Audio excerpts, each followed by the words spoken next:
So how do you define, the whole customer experience, in the space of beauty tech or beauty, just say? Sure. So we really look at this, and I know this is kind of cliche at this point, but we try to look at this truly as an omni-channel experience, right? Because consumers are coming in all different ways to discover new products. There's the TikTok consumer, there's the Instagram consumer, right? That social consumer.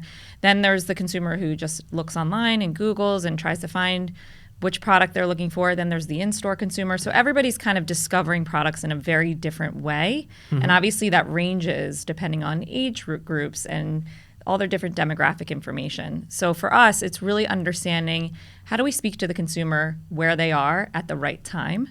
And so you really have to think about every single touch point that they are looking at to discover new products and to find the ones that are right for them. So that's really how we are approaching the consumer experience, is understanding how do we bridge that loop and and find the gaps, so that way it's a true 360-degree experience for them at the end of the day. And just to touch on that whole evolution part, so do you see a marked difference pre-pandemic and post-pandemic?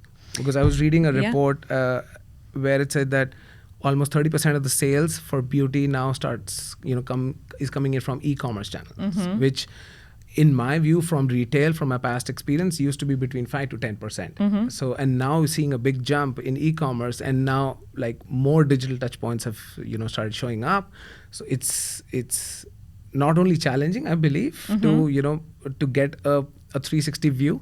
Probably a 360 view 5 years ago was different in terms of what a 360 view now is, because number of touch points probably have quadrupled, if not more.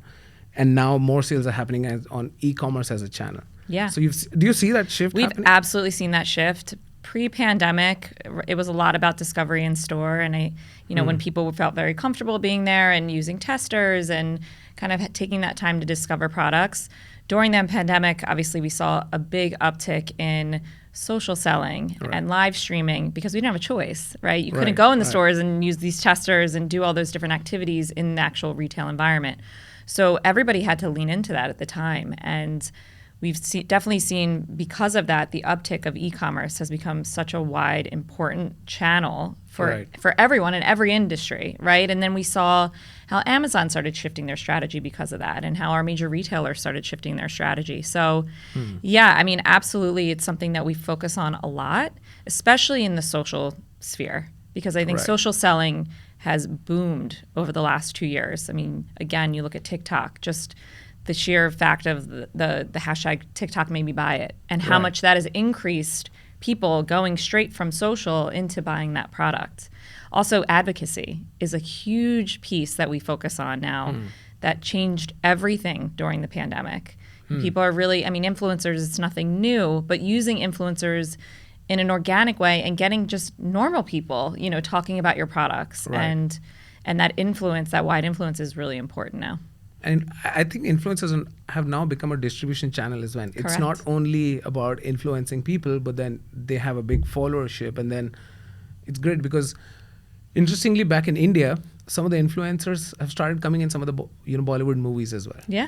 Because the producers know that they have a big audience out there. So if I get that person in my movie, I already have an audience. I don't have to market my movie. Exactly. It's very interesting. We're actually also finding that beauty advisors, right? The people that are actually selling the products in store are now live streaming and becoming their own advocates and their own influencers in their own right, which is very new. This was not happening before the pandemic. And if it was very rare.